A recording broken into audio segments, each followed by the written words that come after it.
Hello everyone, আসসালামু আলাইকুম। কেমন আছেন সবাই? Welcome to my new another video. আজকে আমি আপনাদের সাথে শেয়ার করব প্রেশার কুকারে গরুর মাংস রান্নার খুব সহজ রেসিপি। আমার অনেক আপুরাই আছেন প্রেশার কুকারে কিভাবে গরুর মাংস রান্না করতে হয় জানেন না, তো তাদের জন্য আজকের আমার এই আয়োজন। গরুর মাংস প্রেশার কুকারে রান্না করতে হলে হাতে মেখে রান্নাটাই বেশি ভালো হয়, তো আমি এখানে এটাই করেছি। আমি এখানে আগে থেকে গরুর মাংস পরিষ্কার করে প্রেশার কুকারে দিয়েছি। এরপরে দিয়েছি পেঁয়াজ মরিচ কুচি, আদা রসুন পেস্ট, পেস্ট, হলুদের গুঁড়ো, মরিচের গুঁড়ো, লবণ, গরম মশলা, মশলা বাটা দিয়ে ভালোভাবে হাতে মেখে নিয়েছি। এগুলো সব দিয়ে মিশিয়ে নেওয়ার পর দিয়ে দিব তেল দিয়েও ভালোভাবে মিশিয়ে নেব।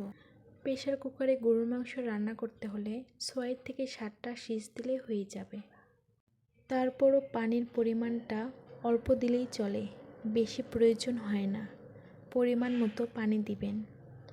আমি এখানে আলু নিয়েছি অল্প, কেননা আলু আমার ছেলে অনেক পছন্দ করে, ওর জন্যে দেওয়া।